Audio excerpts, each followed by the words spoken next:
Hello guys, Assalamu alaikum. Welcome to our Dart programming language course. I hope you all are fine. Our previous tutorial was about for loop. Now in today's tutorial we will see for each loop, right?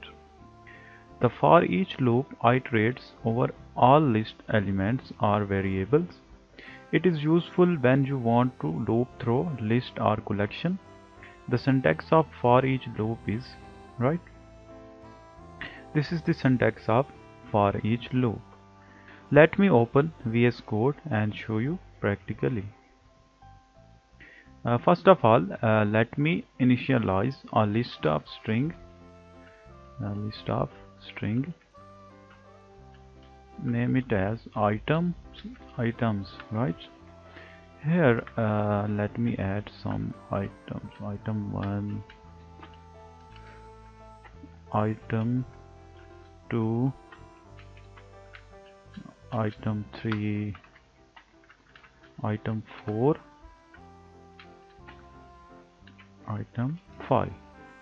This is a list and it has 5 items, right? Now let me print all items one by one by using for each loop, right? First of all, I will write my list name items dot for each, right? And here it gives us a function, right? Like this. This is a function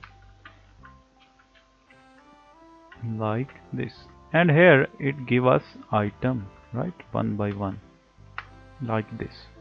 Here this is the syntax of for each loop, and here we can print item.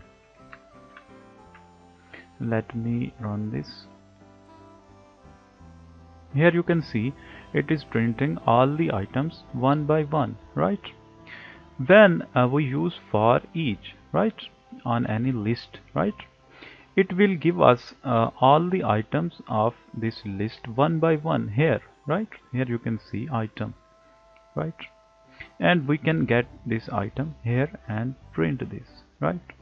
This is the use of for each loop. So here it gives us only items, right? But if we have a requirement to print index also, right? Index of these all items, right? Then what we can do, right? Let me show you. There is a simple method here. Before using for each, we can use as map. There is a function as map, right? When we use as map, it will give us also index here.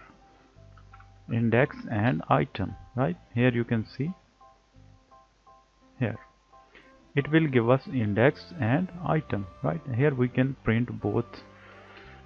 Let me show you index and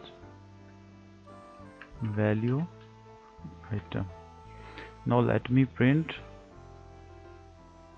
Here you can see it is printing index also, right? This is the way we can print index also, right? Now let me show you another example.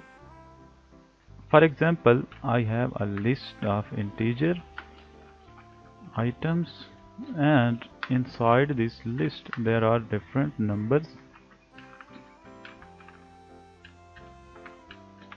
right?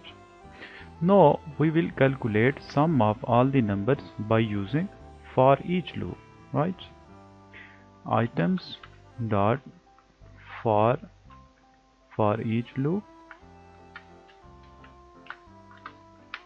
Here it will give us item, and inside here curly braces we will add all the numbers. Now we need another variable to store sum. Integer sum, its default value is 0, right? Here we will add numbers. Sum plus is equal to item, right? This is the short form of sum is equal to sum plus item. Sum plus item. So don't confuse. Here at the end we can print sum. Sum is sum. Now let me print this. Here you can see it is printing sum of all the numbers. We can also print the average of these numbers. Let me print this average. Here we can use a formula. As you know, average formula is sum of the numbers divided by total numbers. Total numbers we can get items dot length, right? By this way we can also print average. Let me show you. Here you can see it is printing average, sum and average. So this is the use of for each loop. This is very useful when you need to iterate any list or collection, right? So we will see its use in our upcoming tutorials. So kindly practice for each loop, and if you have any question or any problem, you can ask in comment box, or you can contact me directly on WhatsApp. Okay, good luck.